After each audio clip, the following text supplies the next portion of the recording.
Good morning, Pease Academy. The news today is brought to you by Ruby and Edith.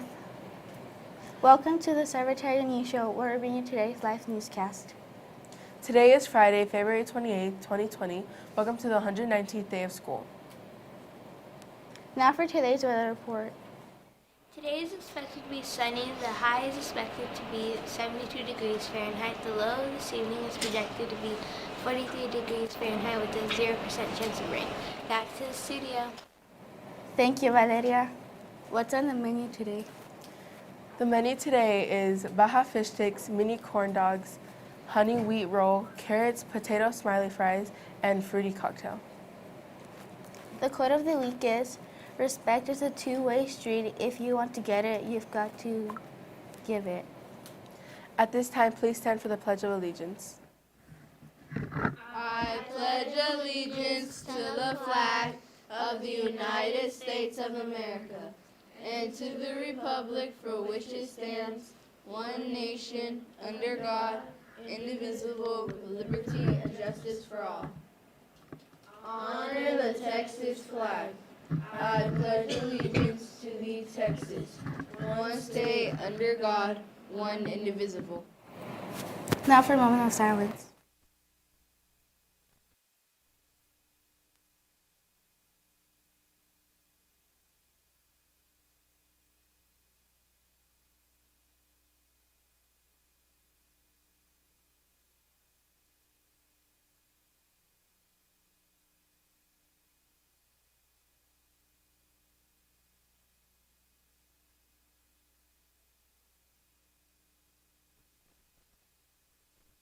Let's go over to our Ed Corner. When you are reading something and come to an unfamiliar word, you can use context clues to help you determine the meaning of the unknown word. Let's watch this video.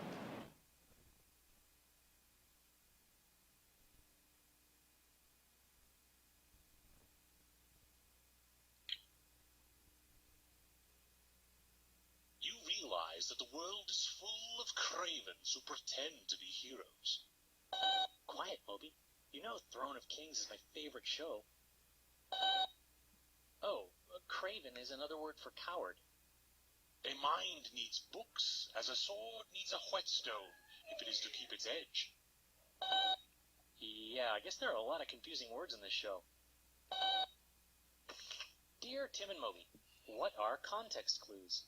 My English teacher says they can help me improve my vocabulary, but I'm not sure what she's talking about. Help.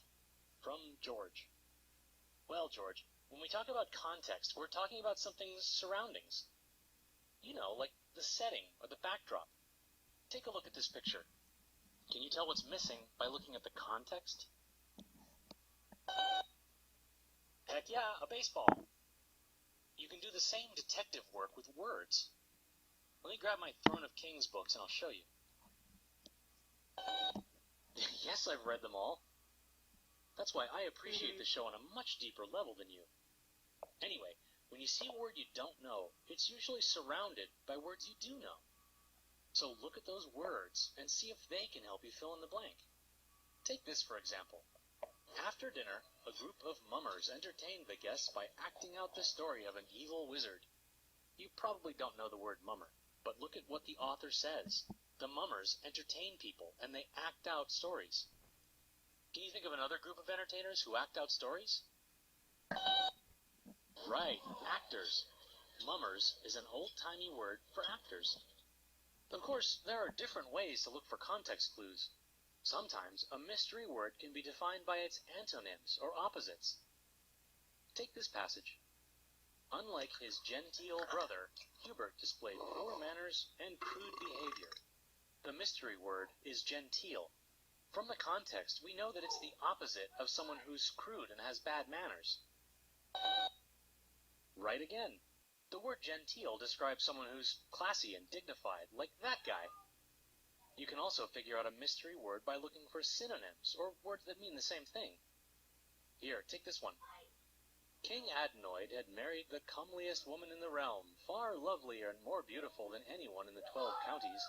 Comeliest isn't a word we see too often, but let's take a closer look. First, it ends in the suffix est, like biggest, smartest, and richest. So the queen must be the best or most at something. But what? In the same sentence, it says she's lovelier and more beautiful than anyone else. Those are the synonyms we're looking for. She's the loveliest, most beautiful woman in the kingdom. Okay, just one more trick. Sometimes a mystery word will be surrounded by examples that can tip off its meaning. Check out this excerpt. Royalton City was filled with cathedrals, castles, and other huge edifices. Now, castles and cathedrals are both examples of big... flying monkeys? No.